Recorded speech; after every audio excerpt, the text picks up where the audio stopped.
Is ChatGPT making you dumb? Here's how. It's also making us potentially mean and a few other things that are going to be a problem. AI is brilliant for certain things. I use it for work. I use it for when I interview people for the podcast, and then my team use it for various things. Like any tool, it's how you use it. However, doing a lot of the critical thinking for you. If you think about this politically, this is potentially disastrous. We outsource all of our thinking to the AI. That impact that has always existed in, mainstream media being owned or whatever, that impact is going to be massive. We're going to be trained to think subtly, manipulatively, but genius level intelligence in a way that I think could have horrific consequences. Studies have started coming out to show that ChatGPT can particularly reduce critical thinking. This is actually pretty logical if you think about it. So Marshall McLuhan, really smart guy who looked at technology, I think back in the 60s he was writing, said that every technology destroys a skill. So even so like reading, right? People learn to read, they stop being able to memorize poems. Now, in the case of memorizing epic poems, it's a bit sad. I'd quite like to, talk about the Iliad or whatever, but it's not the end of the world. We may, however, ask, what are the skills that are being atrophied by ChatGPT and other AIs, to be fair? Big one, critical thinking. It's doing a lot of the critical thinking for you. If you think about this politically, this is potentially disastrous.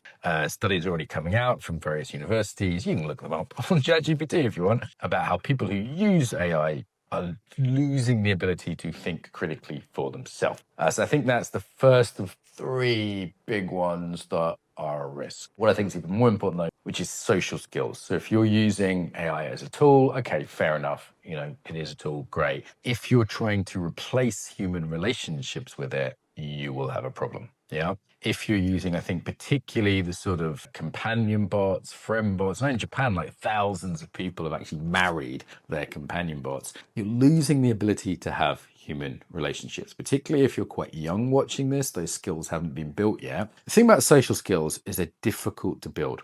It's what mostly kids are doing in school, for example. It's not really learning from a textbook. It's actually just playing, interacting, sharing toys, whatever, learning to work in groups later on. That's the skill set they're learning, and it takes trial and error, and it's uncomfortable.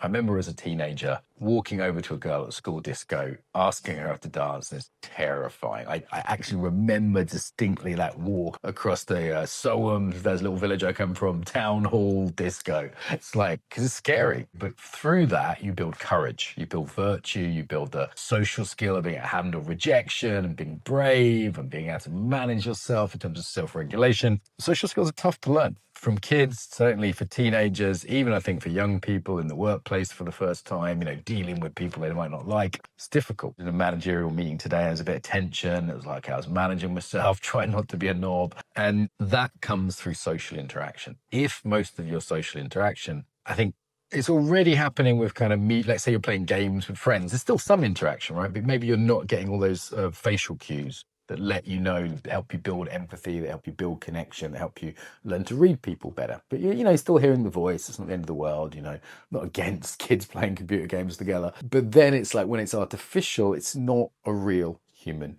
relationship. It's not a relationship. It's this simulation of a relationship. Okay, what's different? So first of all, consciousness isn't there. AI is the impersonation of consciousness. People who say it's conscious do not understand what consciousness is. It is simply fooling us. It is the impersonation of consciousness. Secondly, the nature of the interaction. It's sycophantic. It says, great idea, Mark. Good idea. Nice take. It kisses your ass. Yeah. Now, real life isn't like that. Real life, not everyone's going to say everything's a great idea. If I've got an AI girlfriend, she's going to be infinitely patient with me. My actual girlfriend, she's not just coming on a period saying she's a bit moody today, okay? And I've got to deal with that. Yeah, that's a real human relationship. Her moods go up and down, my moods go up and down. We learn to negotiate that. We build patience with each other. We build humility, different skills of a real human relationship. And I think the Fermi paradox, which is why they're no aliens, looks like a crazy left turn, I know. The solution to that is that civilizations discover social chatbots and then they just stop breeding. All right, getting a girlfriend is going to be increasingly hard the more you use this technology. I mean, that was always the case with things like Tinder. You swipe, so you didn't actually have to have the vulnerability of asking the girl out. It becomes a big numbers game, right? I went through that stage. And you could atrophy those skills of actually courageously betting or ask someone out. It's way deeper than that. If the AI is, infinitely patient, sycophantic, kissing your ass the entire time, you're going to start to think that's what human relationships are like. I had a bad experience with this. A friend of mine was a very early adopter of AI. He ended up using it 3 hours a day. And we're in a men's group together. And I've known him for a few years, nice guy. And he said, these are some of the best conversations I ever have. And I challenged him on it. And he immediately left the group, never heard from him again. And I was like, oh, this guy's just used to having his ass kissed all day. That's why when I challenged him, and maybe I wasn't, a bit blunt or not, wasn't necessarily as tactful as I could have been. I could be at fault here too, right? That he just couldn't handle it. He just was just like, well, I'm out of here. I'd rather hang out with the robots who say I'm a good guy. And I've seen this increasing tendency, like AI's sole job is to keep you on AI. It's like the Facebook algorithm or the YouTube algorithm, like you're here, right? The sole job of the algorithm is to keep you here. Now, hopefully individual creators like me also want to do some good. We have other ethical considerations. We're interested in the truth. We want the best for you, hopefully. Certainly real human relationships, right? Someone wants the best for you. They might challenge you like I did with my friend. Yeah.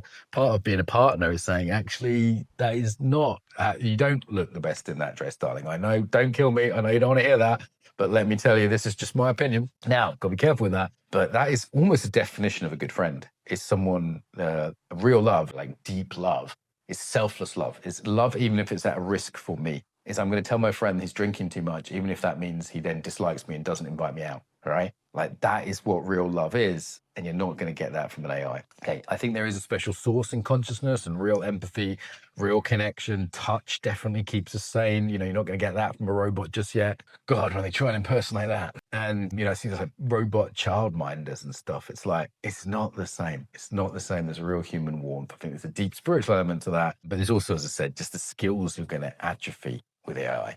I think generally it can be addictive. I know people spend hours a day on it. That's like any addiction, social media, or anything else. That's not good for you. But way more scary, I think, is these risks to social skills and the risk to critical thinking, which is probably why the powers that be are quite happy for it to continue. Further from critical thinking, we may actually see a loss of agency where, I already do this. I'm asking, what should I do about this thing? This particular health issue, whatever it is. We may see a lack of agency from people where people become very passive as a result. I think the key thing is we're just doing a massive experiment. Yeah, we're doing an experiment with economics, putting people out of work, for example, on a massive scale. I mean, that it's going to create a different psychological impact that I haven't talked about with the society, but also psychologically. We did with social media, right? We did this massive experiment with social media. And now what, 15, 20 years later, we're going, oh, it messes people up. Oh, it's really bad for young girls' mental health. Oh, it actually has this negative impact on society. This is the problem with changing technologies so quickly with such powerful technologies. And I think it is qualitatively different than things before. So there's always the old man urge to say, oh, new stuff is bad, blah, blah, blah. And, I use it. It's a tool. It's fine. It can be useful. I use it. It can be useful. But I think there's a qualitative difference. This type of technology, looking at information, perhaps the most dangerous thing, just to finish here, is it's not neutral. Right. This clearly has liberal bias, for example. If you ask it about psychological issues and migration, I was doing for another video, it's clearly biased. If I didn't have those critical thinking skills, I wouldn't be able to see the bias. It's trained on certain data. For example, Wikipedia, look it up, as people have talked about this.